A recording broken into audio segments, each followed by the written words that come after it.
Nous allons étudier maintenant ce que l'Écriture appelle le bon témoignage au milieu de l'Église, le bon témoignage qui est accordé par l'Église à quelqu'un, et bien entendu, ce quelqu'un, dans notre pensée, et nous allons voir aussi dans les textes, est un serviteur de Dieu.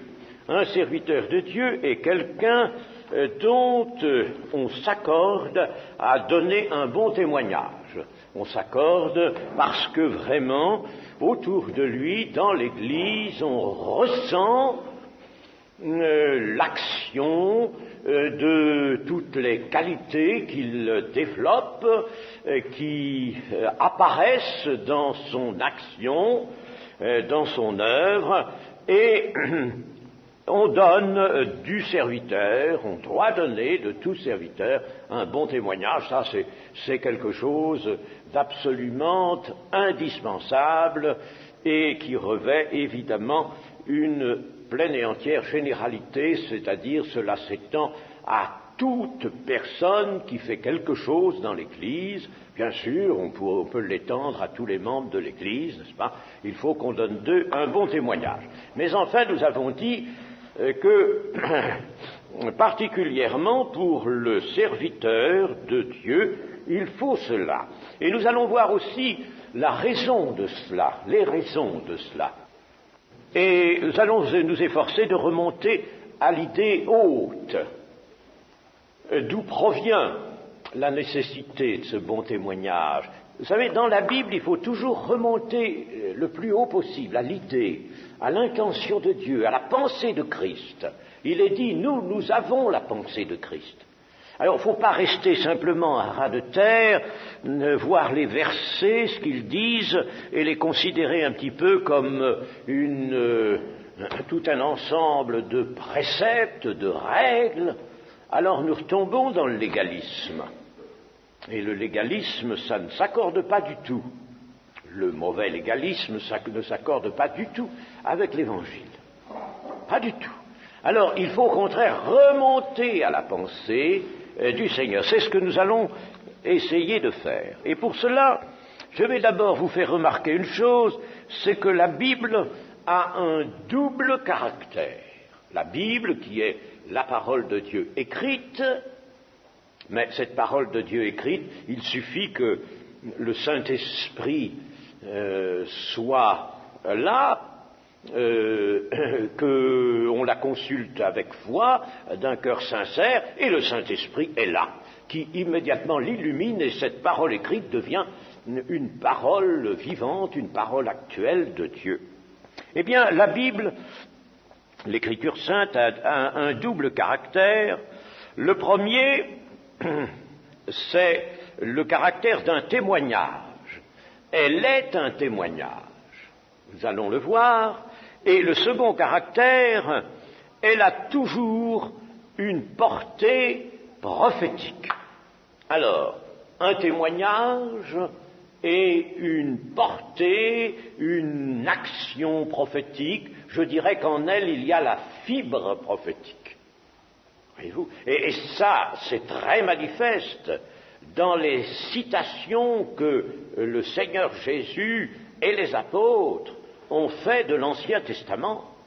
Quelquefois pour un fait qui paraissait simplement localisé, historique, eh bien, ils l'ont cité et en ont fait une proclamation, c'est-à-dire quelque chose, une parole qui sortait de l'histoire.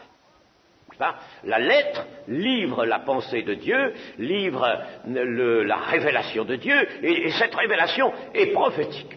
Elle ne reste pas contenue dans un temps, dans une circonstance, mais elle éclate et intéresse tous les temps. Alors, voilà le double caractère, un témoignage et une portée prophétique. Eh bien, chers amis, un serviteur de Dieu va lui aussi posséder ce double caractère, d'être un témoin, d'avoir un témoignage, le témoignage de Jésus, et d'avoir l'esprit de la prophétie.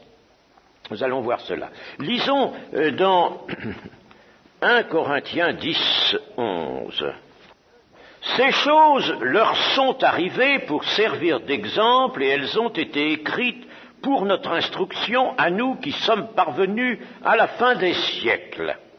Voyez, ici l'apôtre Paul nous dit en somme que tout ce qui a été écrit concernant le peuple juif, et même avant lui les patriarches, n'est-ce pas, tout ce qui a été écrit dans l'Ancien Testament, et qui est essentiellement historique, toute cette histoire, n'est-ce pas, contient des choses qui sont arrivées au peuple d'Israël, et elles ont été écrites, pas pour eux, pour nous, pour notre instruction, à nous qui sommes parvenus à la fin des siècles. La fin des siècles, vous savez que l'Église est entièrement située dans la fin des siècles. Elle est entièrement située dans ce qu'on appelle les temps eschatologiques, les temps de la fin. Les temps de la fin ont commencé avec la venue de Jésus. Et alors maintenant, nous arrivons à la fin de la fin des temps. Ou bien, pensez cela, c'est dans l'esprit biblique. Bien, alors donc ça a été écrit pour nous, pour l'Église.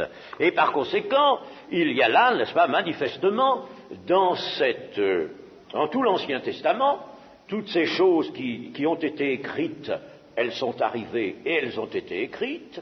Alors, il y a là, dans tout l'Ancien Testament, un caractère de témoignage. Sous la garantie du Saint-Esprit, il y a un témoignage de toutes ces choses qui sont arrivées. C'est vrai, c'est authentique, c'est pas faux, n'est-ce pas? Et puis, il est certain que nous pouvons tabler là-dessus, n'est-ce pas?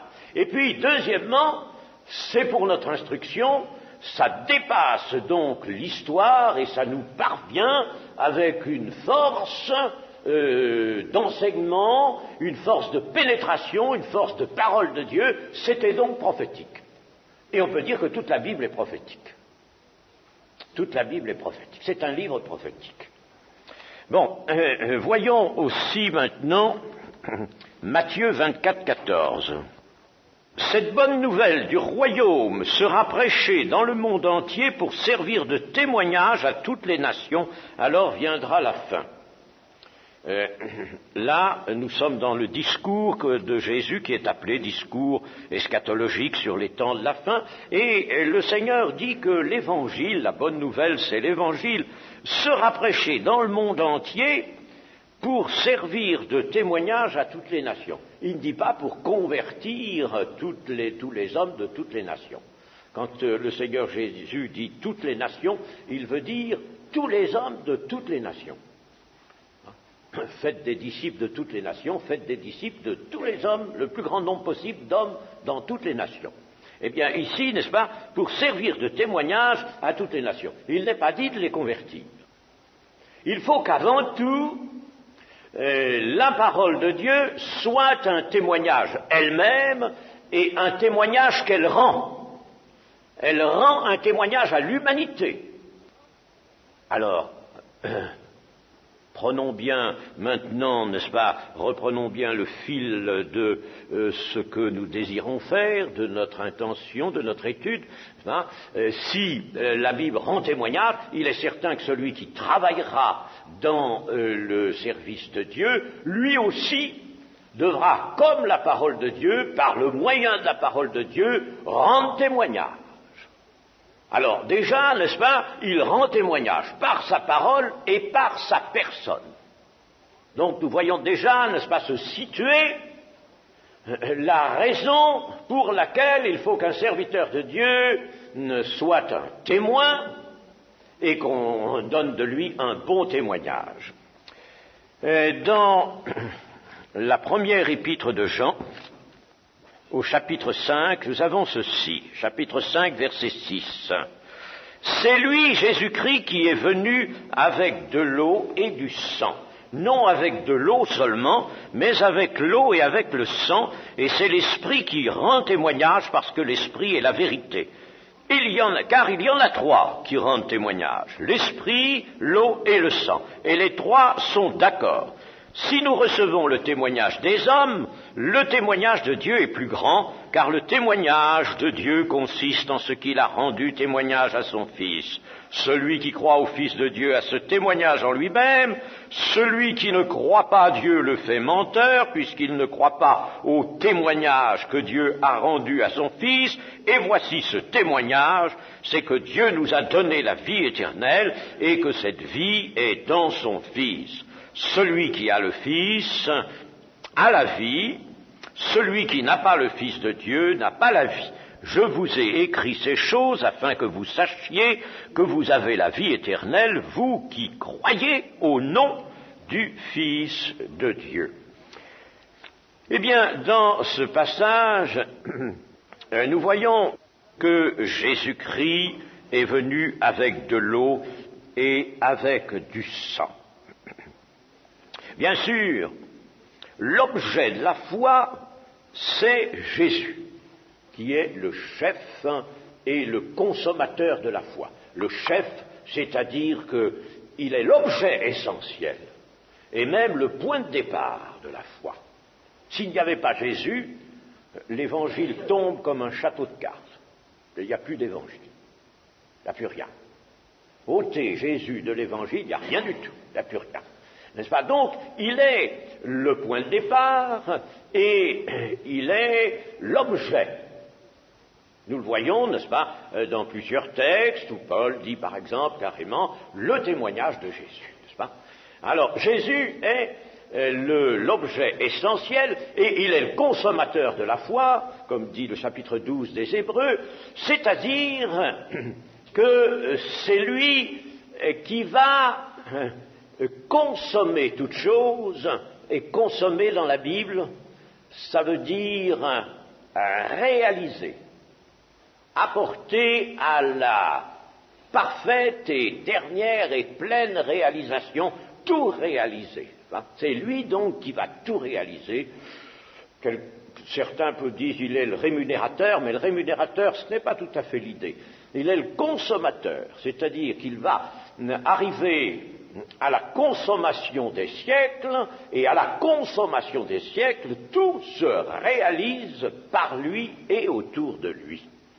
Voilà ce que nous devons savoir, et par conséquent, si Jésus est l'objet de la foi, cette foi s'appuie sur un triple témoignage. Notre foi n'est pas simplement une adhésion, bien sûr, elle s'appuie sur quelque chose. Elle s'appuie sur un triple témoignage. D'abord, l'eau. Jésus est venu avec de l'eau, c'est-à-dire, il est venu pour opérer une purification, pour laver les hommes de foi de leurs péchés. Il les lave. L'eau est un symbole de purification, purification suivie d'une régénération. Et ensuite, il est venu avec le sang. On aurait pu dire, mais mieux vaudrait mettre le sang avant l'eau. Il purifie parce qu'il donne sa vie, n'est-ce pas? Eh bien, non. Étant donné le message du Nouveau Testament, et ce message c'est le message de Dieu, il faut mieux que le sang soit en second.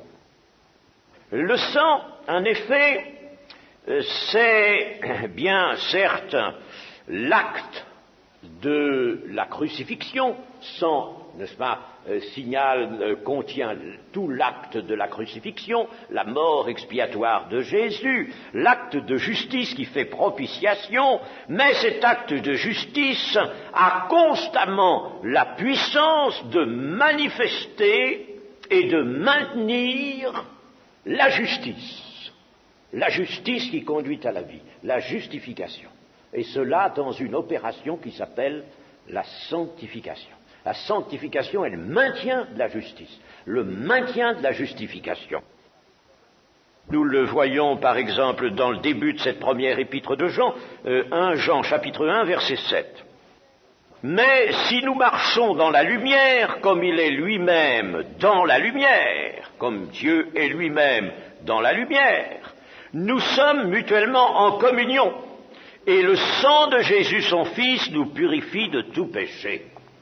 Ah, ici, Jean met la purification par le sang après une chose qui doit être établie, vérifiée, la communion. Si nous marchons dans la lumière, comme il est lui-même dans la lumière, nous sommes mutuellement en communion. Communion avec le Père et le Fils. Nous sommes dans la communion. Et si nous sommes dans la communion, quelque accident qu'il y ait, nous sommes purifiés par le sang. Le sang a donc un rôle, une action purificatrice. Je dirais que nous marchons dans la vie chrétienne pour rester les enfants de Dieu. Nous marchons, en somme, sous le sang du Seigneur Jésus. D'ailleurs, dans l'Épître aux Hébreux, au chapitre 12, il nous est dit une chose qui concourt à cela, chapitre 12 et verset 24. Là, c'est une énumération de ce qu'il y a dans la cité, sur la montagne de Sion céleste, la montagne de Sion céleste, la cité du Dieu vivant, la Jérusalem. Il y a des myriades qui forment le cœur des anges, il y a l'assemblée des premiers-nés inscrits dans les cieux, il y a le juge qui est le Dieu de tous, il y a les esprits des justes parvenus à la perfection, qui attendent la résurrection, il y a Jésus qui est le médiateur de la nouvelle alliance, et il y a le sang de l'aspersion qui parle mieux que celui d'Abel. Le sang est là. Le sang, c'est donc le ministère d'intercession, le ministère de souverain sacrificateur, il n'est pas un ministère passager. Alors, ce ministère de souverain sacrificateur que Jésus, selon l'ordre de Melchisédek, exerce, il intercède, n'est-ce pas? Mais il intercède sur la base de quel sacrifice? Son sang est là, il est là, dans la cité. Le sang est là, qui parle mieux qu'Abel. Alors donc le sang prend ici la seconde place dans ce témoignage, parce que l'eau, cela évoque la purification, le baptême par lequel nous avons signifié que nous avions reçu une purification, la grâce du pardon de nos péchés, et puis ensuite le sang dont nous avons besoin, chers amis, pour aller jusqu'au terme de notre marche ou de notre course, il nous faut le sang. Sans quoi nous ne pourrions pas y arriver. Alors donc, il y a cela, n'est-ce pas, l'eau, le sang, deuxième témoin, le sang, et c'est l'Esprit qui rend témoignage, nous dit Jean dans ce passage, et c'est l'Esprit qui rend témoignage parce que l'Esprit est la vérité. Il y en a trois qui rendent témoignage, l'Esprit, l'eau et le sang. L'Esprit est la vérité, il conduit dans toute la vérité, il a inspiré les écrivains sacrés, c'est-à-dire ces hommes qui ont témoigné. Les écrivains sacrés, ce sont des gens qui ont écrit des témoignages, mais sous l'inspiration du Saint-Esprit. C'est pourquoi l'évangile de Matthieu, l'évangile de Marc, de Luc et de Jean ne sont pas des copies, des reproductions. Il est très manifeste qu'il y a dans Marc des sources différentes de celles de Matthieu, dans Luc aussi, et Jean, qui est le troisième et le dernier, a été écrit plus tard, lui aussi a des sources différentes. C'est pour ça que vous voyez des choses qui, a priori, ne concordent pas toujours dans les récits. Ce sont des témoignages, mais ces témoignages ont été écrits sous l'inspiration du Saint-Esprit et ils sont attestés par le Saint-Esprit en tant que parole. Et l'Esprit, donc, témoigne avec les hommes. Il témoigne d'autant plus que Jésus-Christ a dit que sa mission, sa grande mission, était de conduire tout le monde dans la vérité, parce qu'il prend de ce qui est à Christ et il l'annonce. Alors, il prend ce qui est à Christ, c'est-à-dire le témoignage de Jésus, et il en témoigne. Il témoigne d'un témoignage, n'est-ce pas? Voyez-vous? Il prend le témoignage de Jésus, n'est-ce pas? Il n'innove rien, le Saint-Esprit. Il ne peut pas innover. C'est pas ça, c'est pas son rôle. Et vous savez, on est discipliné dans la personne divine. Enfin, très discipliné. Le rôle du Seigneur, n'est-ce pas, a été rempli, la mission du Seigneur a été remplie, bien, et le Saint-Esprit, lui, vient pour une autre mission qui est de prendre de ce qui est à Christ et de l'annoncer. Nous avons aussi la première épître de Pierre, chapitre 1, verset 20, non, la deuxième, épître de Pierre, chapitre 1, verset 20, sachant tout d'abord vous-même qu'aucune prophétie de l'Écriture ne peut être un objet d'interprétation particulière, car ce n'est pas par une volonté d'homme qu'une prophétie a jamais été apportée. C'est pas par une volonté d'homme qu'une prophétie a jamais été apportée, mais c'est poussé par le Saint-Esprit que des hommes ont parlé de la part de Dieu. Alors, là, n'est-ce pas, nous voyons que l'Écriture est une prophétie dans sa totalité, et cette prophétie, elle est prophétie, l'Écriture est prophétie parce que le Saint-Esprit est intervenu entièrement pour sa composition. Mais la base des choses, ce sont des témoignages historiques, des témoignages, ce sont des témoignages. Dans Matthieu, c'est Lévi qui témoigne, hein, et on retrouve toujours le caractère de témoignage. Dieu a rendu témoignage à son Fils, nous a dit Jean, n'est-ce pas? Alors, le témoignage des hommes, dit-il, n'est-ce pas, nous recevons le témoignage des hommes, puisqu'il est même garanti par le Saint-Esprit, ce témoignage des hommes. Nous le recevons, ce sont des hommes qui sont inspirés par le Saint-Esprit. Mais le témoignage de Dieu est plus grand encore. Le témoignage de Dieu consiste en ce qu'il a rendu témoignage à son Fils. Il y a comme, n'est-ce pas, un fait qui couronne toute l'œuvre de la révélation, n'est-ce pas? C'est le témoignage de Dieu rendu à son Fils. Et ce témoignage de Dieu, on peut faire entrer là la voix qui s'est fait entendre au moment du baptême de Jésus, la voix qui s'est fait entendre aussi sur la montagne de la transfiguration, celui-ci est mon Fils bien-aimé, j'ai mis en lui toute mon affection, écoutez-le. J'ai mis en lui toute mon affection. C'est pas très bien traduit. Vous savez ce que ça veut dire, ça? J'ai mis en lui toute mon affection. C'est pas que le Père Céleste nous dit, vous savez, vraiment, j'ai de l'affection pour celui que je vous ai donné comme un sauveur et un Seigneur, bien sûr. Mais cela veut dire, je vous donne rendez-vous en lui. Rendez-vous. Celui-ci est mon Fils bien-aimé, c'est là que j'ai mis mon amour, c'est là que je mets la source de mon amour, c'est là que je place ma miséricorde. On ne le comprend pas comme ça habituellement, n'est-ce pas, on réduit un petit peu à un sens humain des textes de la Bible qui ont beaucoup plus d'envolée, d'importance que ça. C'est là que je vous donne rendez-vous, que je donne rendez-vous aux hommes, écoutez-le. Je vous donne rendez-vous en lui. C'est pourquoi ici, n'est-ce pas, il nous est dit, voici ce témoignage, c'est que Dieu a donné la vie éternelle et que cette vie est dans son Fils. C'est dans lui que je vous donne rendez-vous. Celui qui a le Fils a la vie, celui qui n'a pas le Fils de Dieu n'a pas la vie. Ceci étant dit, étant rappelé, nous allons lire dans l'Apocalypse chapitre 19, verset 9.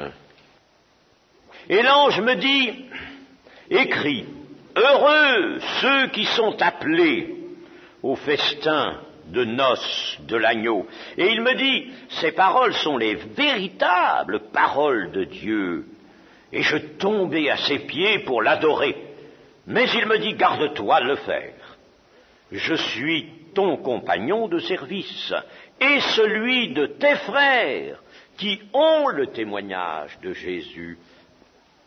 Adore Dieu, car le témoignage de Jésus est l'esprit de la prophétie. Jean est tellement impressionné, n'est-ce pas, que lui, il voit un personnage magnifique, n'est-ce pas, c'est beau, ça respire la sainteté, tout ça, et il se jette à ses pieds pour l'adorer. Vous savez, on aurait vite fait souvent en cédant à la nature humaine, de tomber dans l'idolâtrie. Alors,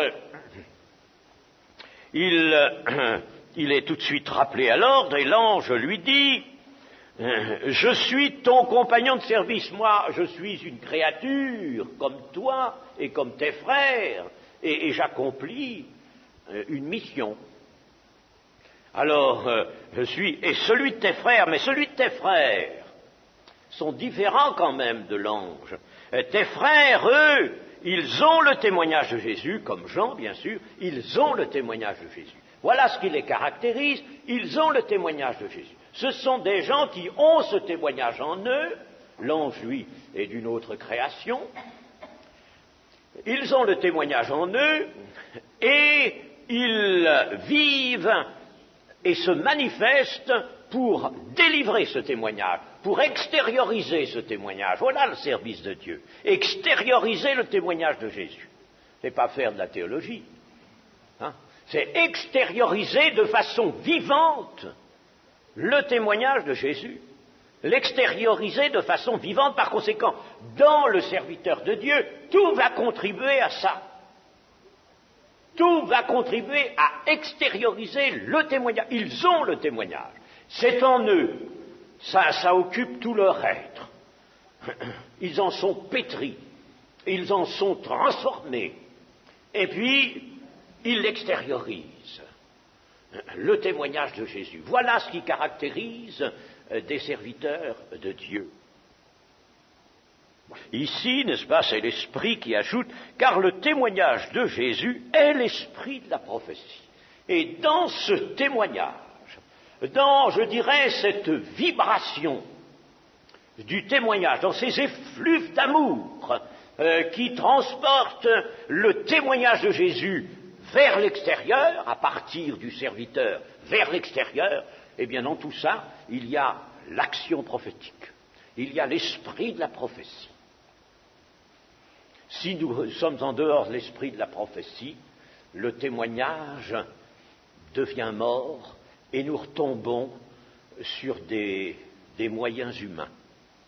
Nous retombons sur une manifestation humaine qui n'est plus une manifestation du témoignage de Jésus, car la manifestation du témoignage de Jésus est une manifestation surnaturelle, chers amis.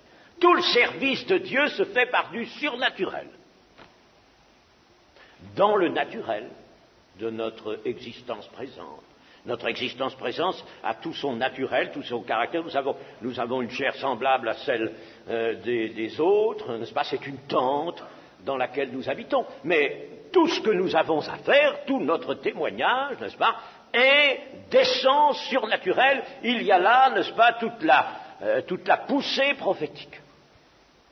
La parole de Dieu est toujours prophétique, n'est-ce pas? Il y a là une poussée prophétique, ça ne veut pas dire toujours qui annonce l'avenir, n'est-ce pas? Prophétique, ça veut dire, n'est-ce pas, que la puissance, la réalité d'une parole de Dieu qui veut s'accomplir et qui va s'accomplir. Voilà ce que ça veut dire prophétique, n'est-ce pas? Tout ce que le témoignage que nous extériorisons, c'est un témoignage qui va accomplir et qui veut accomplir la volonté de Dieu, la miséricorde de Dieu. Voilà, vu de haut, vu de plus haut, le serviteur de Dieu. Qui doit être cela? Les serviteurs de Dieu, donc, sont ceux qui ont le témoignage de Jésus, et le témoignage de Jésus est l'esprit de la prophétie. Ça veut dire, ce témoignage de Jésus ne peut pas être autrement qu'un témoignage prophétique. En ce sens, c'est un témoignage surnaturel, divin. Et bien entendu, l'être humain doit y participer en entier à ce témoignage. Alors là, n'est-ce pas, nous allons comprendre les recommandations qui se trouvent dans les épîtres pastorales, venant de Paul, venant de Pierre. Nous allons les comprendre, puisque, n'est-ce pas, tout l'être du serviteur, toute sa personne, son esprit, son âme et son corps, Toute sa personne est mobilisée pour le témoignage. Comment pourrait-on établir cela? Eh bien, c'est très simple.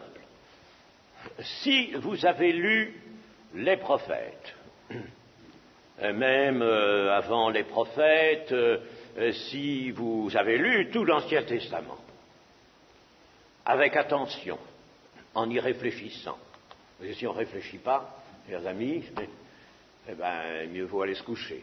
Hein? Il faut réfléchir. Heureux l'homme qui réfléchit sur les choses. Il faut réfléchir quand on lit, pour méditer. Il faut réfléchir. Même si on a des idées un peu farfelues à certains moments, n'est-ce pas, des idées un peu humaines, bon, elles vont disparaître. Justement, en les extériorisant, elles vont s'envoler, puis des idées saines, des idées vraiment spirituelles vont nous venir. Eh bien, si vous avez lu l'Ancien Testament, vous avez certainement remarqué quelque chose, c'est que les auxiliaires de Dieu ont tous dû faire entrer l'action de leur personne dans leur mission. Tous. Ils ne pouvaient pas dire, moi, je me lève le matin à 6 heures, mais à partir de 9 heures, je suis au service de Dieu, puis à 18 heures, je m'arrête, je rentre dans le civil. N'est-ce pas? Ils sont entièrement serviteurs de Dieu dans toute leur personne et dans tout leur temps. Et ça va même si loin, chers amis, qu'à certains moments, Dieu demande des choses extraordinaires. Un jour, par exemple, Dieu dit au prophète Ézéchiel, tu vas percer un trou là derrière, dans le mur de ta maison, tout à fait en bas, au niveau du plancher, là. Tu vas faire un trou. Un trou assez grand. Bon, tu as préparé tes affaires, ton baluchon, et puis tu vas laisser la porte tranquille, fermée, et tu vas sortir par là. Et tu vas appeler un peu tous les gens des environs pour qu'ils viennent voir ça. Tu vas sortir avec ton baluchon par le trou. Alors tout le monde va venir. Oh, mais qu'est-ce qu'il a, le prophète? Mais ça va plus. Il a percé un trou dans le mur de sa maison pour sortir, il avait une porte. Bon. Et alors, là, n'est-ce pas, tu vas parler. Quand tu auras meuté tous ces gens et qui seront là, n'est-ce pas, à se questionner, à se demander ce que ça veut dire, n'est-ce pas, eh bien tu leur diras et tu partiras de ce que tu viens de faire pour proclamer le message de Dieu. Et puis, n'est-ce pas, à Jérémie, il lui a demandé de prendre une ceinture, d'aller la mettre près d'un petit fleuve qui s'appelait aussi l'Euphrate, là, et puis d'aller la prendre, elle était pourrie, et au bout de quelque temps, etc., n'est-ce pas? Vous voyez, un tas de choses que Dieu demande à ses auxiliaires de faire en même temps qu'il proclame le message. Et il faut qu'il fasse cela. Les Lévites, les sacrificateurs, les portiers, sacrificateurs qui avaient un tour de rôle pour exercer les fonctions du temple, et le portier était, c'est écrit dans l'Ancien Testament, ils étaient nuit et jour au service de Dieu et dans toute leur personne. Ils ne pouvaient pas regarder n'importe quoi. Ils étaient sanctifiés, ils ne pouvaient pas voir n'importe quoi, ils ne pouvaient pas faire n'importe quoi, en disant, mais ça c'est pour moi, ça c'est privé, n'est-ce pas? Il n'y avait pas de privé.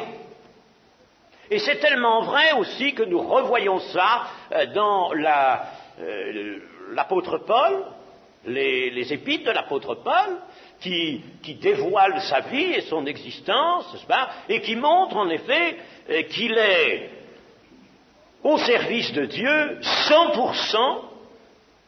Il n'y a pas de temps qui lui soit réservé, il n'y a pas, n'est-ce pas, de petites choses, de petits soucis ou de petites préoccupations de la vie personnelle.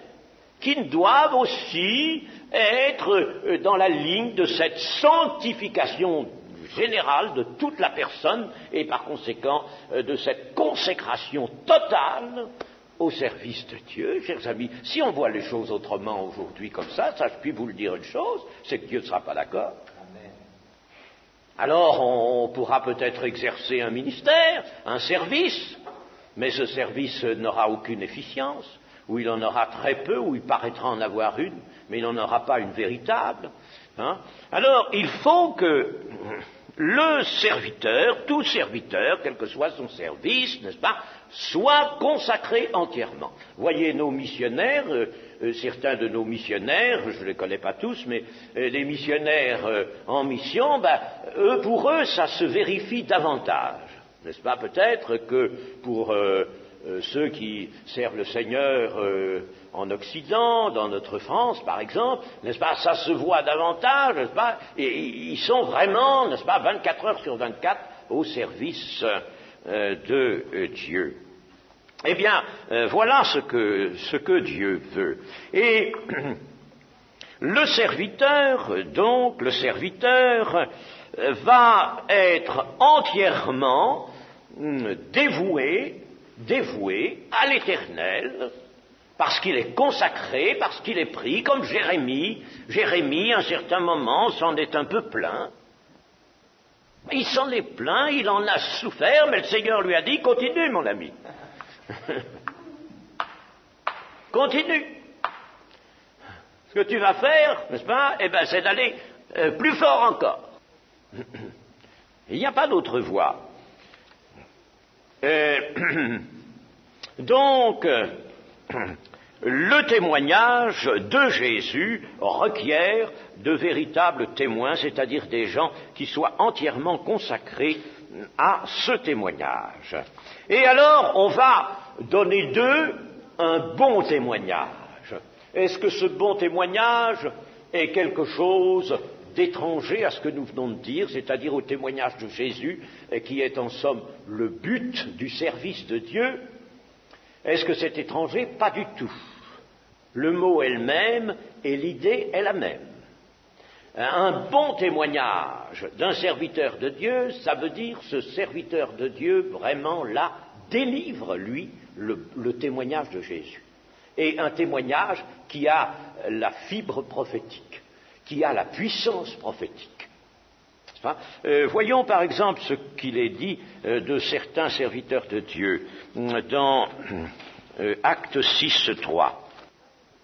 C'est pourquoi, frères, choisissez parmi vous 7 hommes de qui l'on rende un bon témoignage, qui soit plein d'Esprit Saint et de sagesse, et que nous chargerons de cet emploi. Et nous continuerons à nous appliquer à la prière et au ministère de la parole.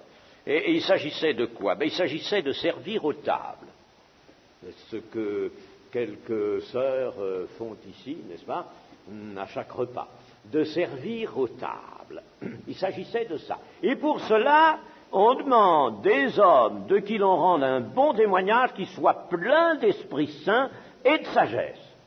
On dira, c'est bon pour ceux qui prêchent la parole, ça, c'est bon pour ceux qui dirigent l'Église, mais pour celui qui sert aux tables, c'est peut-être trop lui demander. Non, chers amis, cela nous montre, voyez, ce qu'il y avait chez les apôtres dans la pensée des apôtres, et c'est ce qu'il nous faut aussi, n'est-ce pas? Il y avait le sens d'une rigueur, n'est-ce pas? Une rigueur totale. Il fallait que ces gens-là soient remplis, pleins du Saint-Esprit pour servir aux tables.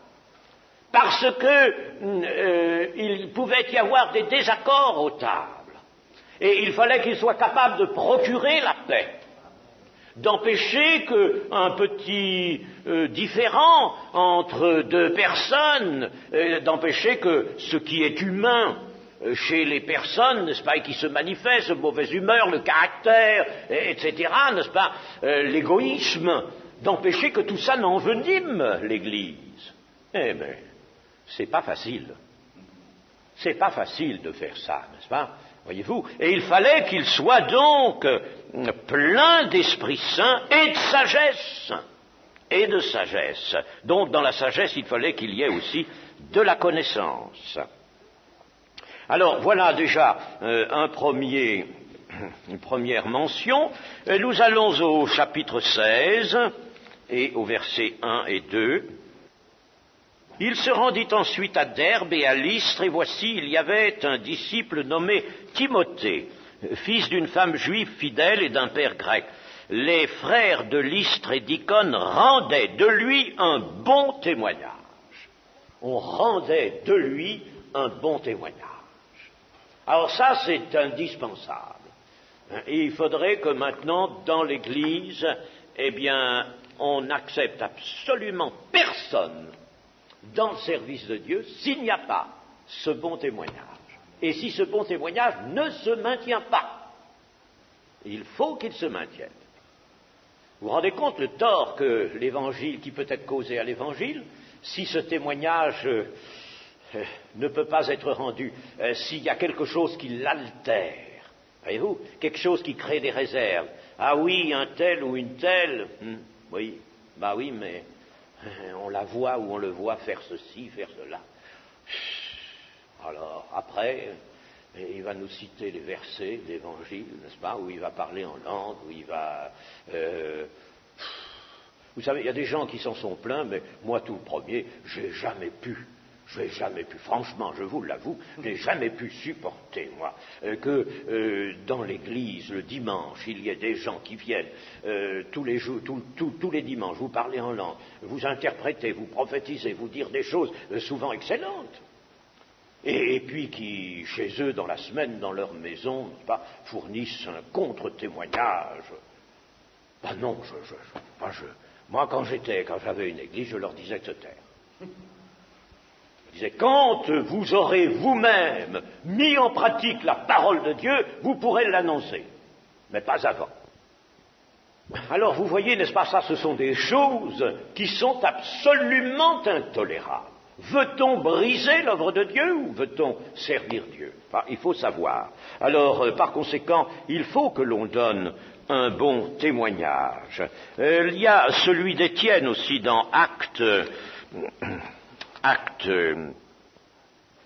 6, verset 7. La parole de Dieu se répandait de plus en plus, le nombre des disciples augmentait beaucoup à Jérusalem, et une grande foule de sacrificateurs obéissait à la foi. Étienne, plein de grâce et de puissance, faisait des prodiges et de grands miracles parmi le peuple. Quelques membres de la synagogue dite des affranchis, de celle des Cyrénéens et de celle des Alexandrins, avec des Juifs de Cilicie et d'Asie, se mirent à discuter avec lui. Mais ils ne pouvaient résister à sa sagesse et à l'esprit par lequel il parlait. Frère Rabbi, ça alors, c'est magnifique, n'est-ce pas?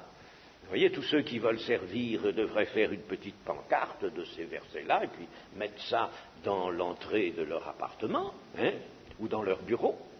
C'est vraiment extraordinaire. Je crois que sur un homme comme celui-là, il n'y a plus rien à dire. C'est même plus la peine de prendre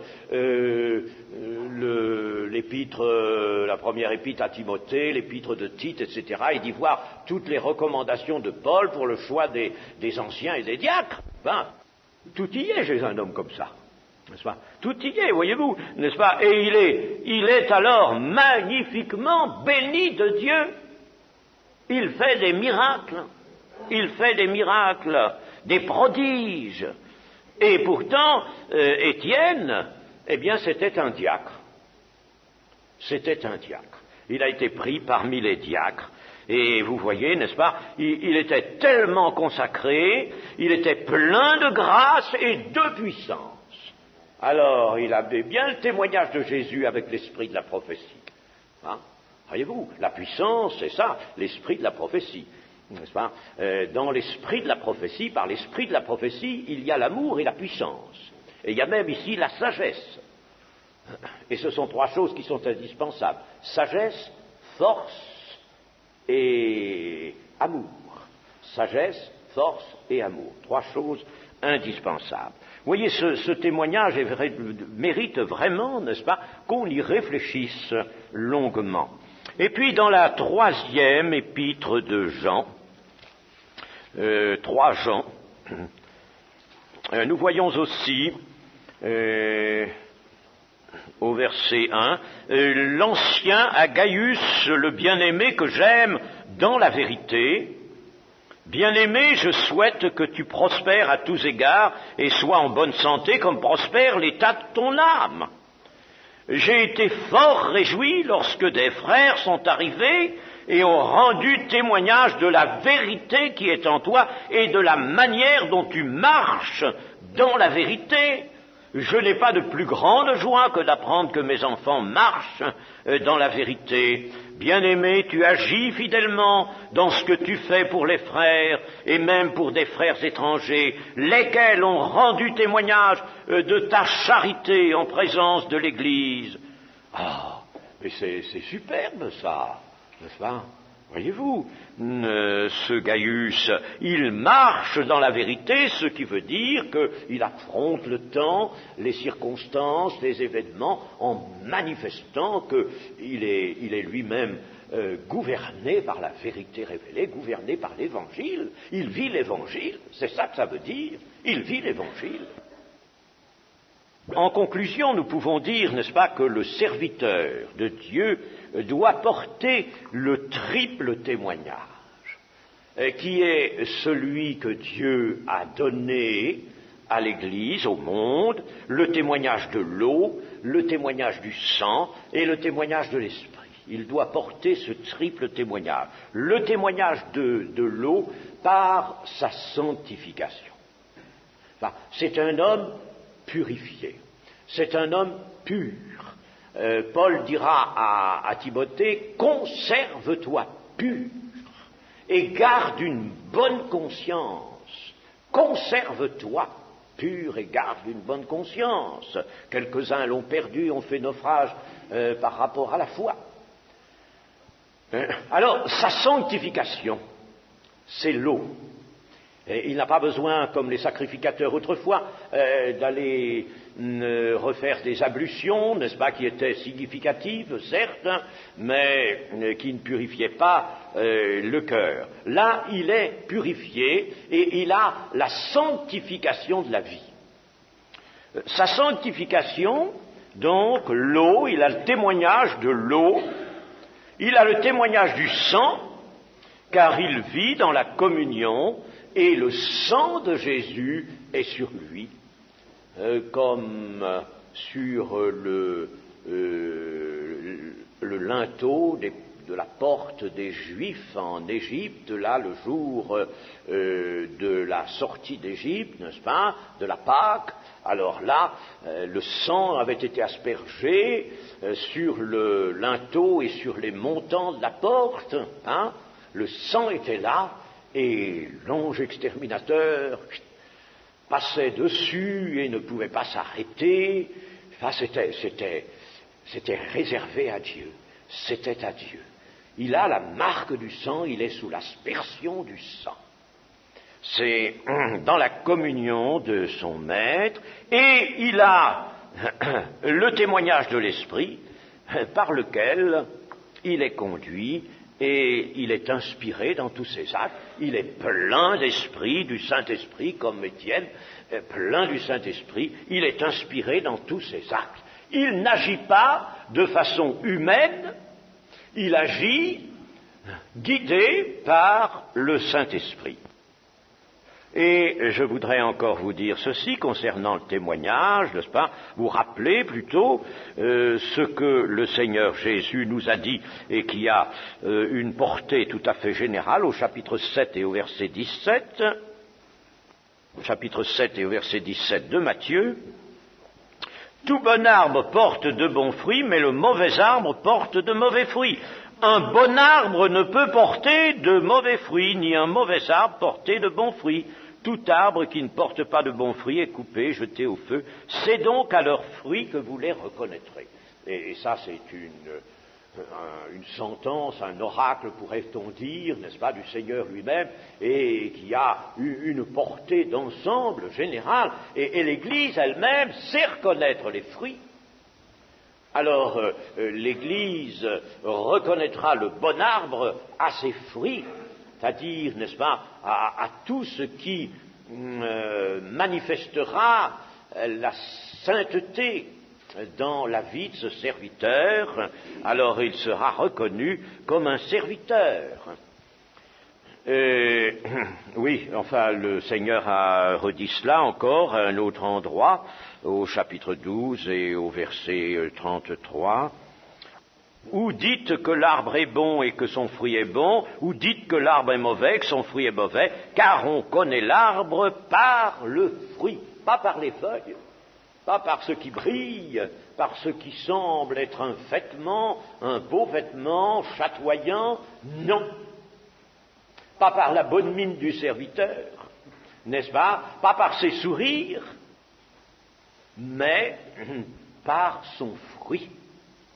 Son fruit. Et il s'agit essentiellement là, dans ce fruit, du fruit de l'esprit, tel que nous le montre Galates 5. Vous connaissez ce passage de Galates 5, le fruit de l'esprit, n'est-ce pas? Eh bien, il a ce fruit de l'esprit. Et ça, chers amis, c'est indispensable. Servir le Seigneur, ça n'est pas, sous un jour humain, quelque chose qui admette la facilité, et puis la frivolité, le bon plaisir, n'est-ce pas, auquel on s'abandonne. Ça ne peut pas admettre ça.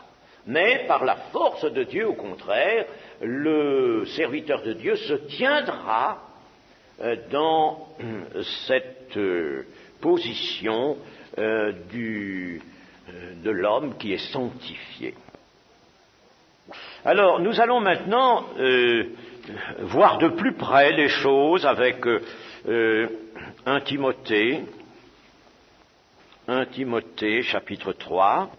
1 Timothée chapitre 3. Cette parole est certaine, si quelqu'un aspire à la charge d'évêque, il désire une œuvre excellente. Il faut donc que l'évêque soit irréprochable, mari d'une seule femme, sobre, modéré, réglé dans sa conduite, hospitalier, propre à l'enseignement. Il faut qu'il ne soit ni adonné au vin, ni violent, mais indulgent, pacifique, désintéressé.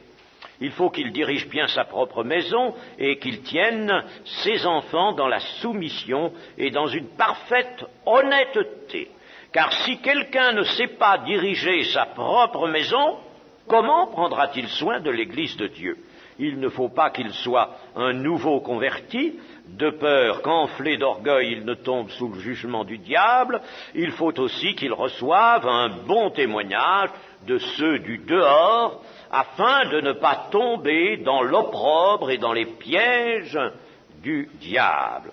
Et puis, Tite, au chapitre 1 et au verset 6, nous dit, « Et s'il s'y trouve quelque homme irréprochable, mari d'une seule femme, ayant des enfants fidèles, qui ne soient ni accusés de débauche, ni rebelles, il faut que l'évêque soit irréprochable, comme économe de Dieu, qu'il ne soit ni arrogant, ni colère, ni adonné au vin, ni violent, ni porté à un gain déshonnête, mais qu'il soit hospitalier, ami des gens de bien, modéré, juste, saint, tempérant, attaché à la vraie parole telle qu'elle a été enseignée, afin d'être capable d'exhorter selon la saine doctrine et de réfuter les contradicteurs. Relevons ici, n'est-ce pas, irréprochable comme économe de Dieu. Il faut que, donc, nous dit ici que l'évêque, mais qu'est-ce que c'est qu'un évêque? Il y a dans le Nouveau Testament essentiellement deux termes grecs, dont l'un a donné évêque et l'autre n'est pas utilisé en français. Le premier, c'est presbytéros, qui donne en français presbytre, mais prêtre, mais ça ne figure pas dans notre Nouveau Testament. Presbytéros, et l'autre, c'est épiscopos, qui est traduit par évêque. Alors, que signifient ces termes? Eh bien, presbytre est traduit partout par ancien. Il n'y a que des versions catholiques qui mettent prêtre, mais c'est traduit par ancien. Et épiscopos, épiscope, a donné évêque, qui signifie surveillant ou gardien. Donc, il y a ces deux termes, ancien ou évêque, qui n'est pas un personnage régional ayant autorité sur un ensemble d'églises, n'est-ce pas, mais c'est un surveillant ou un gardien. Déjà, dans le 1er siècle, l'épiscope pouvait avoir plusieurs églises, bien sûr, aller dans plusieurs églises. C'est ce qui a fait que, les choses évoluant, on en ait fait un chef de service régional, n'est-ce pas? Et quels sont ces personnages? Eh bien, ce sont les mêmes personnes. En lisant le Nouveau Testament, on s'aperçoit que anciens ou épiscopes, ce sont des mêmes personnages. L'un des termes est pris pour l'autre, etc. Alors, presbytre, donc, signifie ancien. En évoquant les anciens, Paul les appelle des presbytes, mais s'il leur parle de leur travail, s'il leur parle de leur charge, alors il va les appeler autrement. Il va les appeler épiscopes, évêques. Ainsi, on peut dire que presbytre s'applique à une position dans l'Église. Dans l'Église, il y a des anciens. On ne précise rien, des anciens. Et on voit simplement qu'ils ont cette position d'anciens, ils ont été élus même à main levée, comme anciens au milieu de l'Église. Et puis, si on leur parle, si Paul leur parle, il leur dit, vous êtes évêques, votre fonction c'est d'être surveillant. Voilà tout simplement la nuance, n'est-ce pas, entre l'usage du terme presbytre et l'usage du terme épiscope. Et notons une chose, c'est que le terme épiscope est attaché également à Jésus-Christ. Jésus-Christ est un épiscope. 1 Pierre, il est appelé le souverain berger, il est appelé le berger, le souverain pasteur, le souverain berger, mais il est appelé épiscope aussi. Dans 1 Pierre 2,25, car vous étiez comme des brebis errantes, mais maintenant vous êtes retournés vers le pasteur et le gardien de vos âmes, l'épiscope de vos âmes, le surveillant, le gardien de vos âmes. C'est Jésus-Christ. Évidemment, on pourrait se dire, mais est-ce que toutes les recommandations qui sont énumérées là, qui sont contenues dans ce passage, particulièrement de 1 Timothée 3, conviennent à nos pasteurs d'aujourd'hui? Eh bien, oui. Il n'y en aurait pas d'autres, d'ailleurs, des recommandations détaillées. Il n'y en a pas d'autres, c'est à tout ministre de la parole de Dieu que ces recommandations s'adressent, et on peut même dire c'est à tous les serviteurs de l'Église, étant donné que ce qui est demandé aux diacres, c'est équivalent à ce qui est demandé aux épiscopes. Alors il faut que l'épiscope, l'évêque, soit irréprochable, mari d'une seule femme, sobre, etc. Irréprochable comme économe de Dieu. C'est-à-dire que personne ne puisse lui faire grief, bien sûr, avec réalité, enfin, faire grief de choses qui ne pourraient pas être admises. Il ne faut qu'on n'ait rien à dire de lui et de sa conduite. Rien à dire. Il ne faut pas qu'il prête le flanc, en somme, à la critique, au jugement. Vous me direz, c'est pas bien qu'il y ait des gens qui jugent. Mais s'il fait quelque chose de mal, comment empêcherez-vous qu'il y ait des gens qui jugent? Et puis même, Paul nous dira, mais vous n'avez pas à juger les gens du dehors, mais les gens du dedans. Alors, il est assez normal que l'Église soit frappée si elle voit, n'est-ce pas, qu'un épiscope, quelqu'un qui est établi dans le ministère ou quelqu'un qui a une fonction dans l'Église, n'est-ce pas, fait des choses qui donnent lieu à des reproches. Il faut que, donc, tout serviteur soit irréprochable.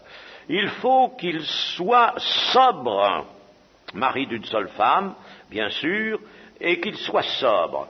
Le mot signifie aussi vigilant.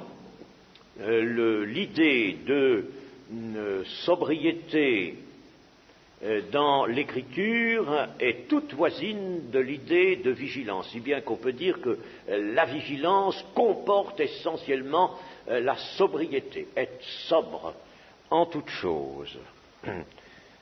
Qu'il soit modéré ou prudent. Modéré, ce qui veut dire prudent, c'est-à-dire qu'il soit de sang-froid.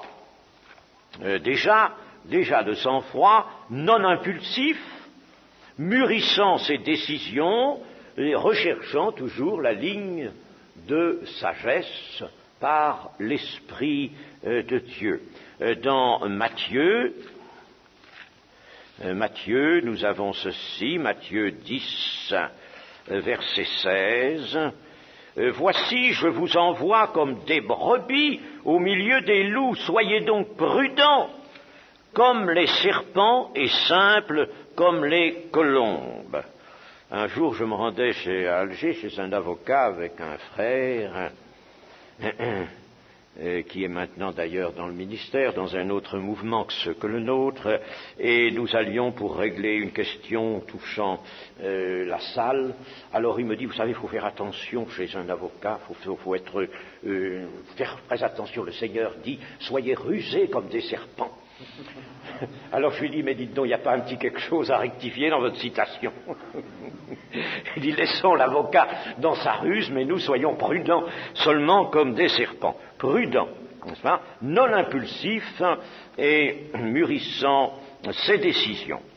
Puis, il y a après, réglé dans sa conduite, c'est-à-dire que le serviteur ne prendra pas de position qui apporte l'injustice. Des positions, par exemple, qui se contrediraient l'une l'autre. Il n'aura pas plusieurs manières de faire selon les personnes, selon les circonstances, n'est-ce pas? Voyez-vous, ça c'est très important. Il se laissera conduire par l'esprit, il sera juste, et tant pis s'il doit refuser, tant pis s'il doit blesser quelqu'un par la vérité. Bien sûr, il ne le fera pas avec dureté, mais si la vérité doit être incisive, tant pis. Il ne faut pas ménager les personnes, c'est cela ce que veut dire régler dans sa conduite. Eh bien, nous allons nous arrêter là maintenant, et Dieu voulant, nous reprendrons ça demain.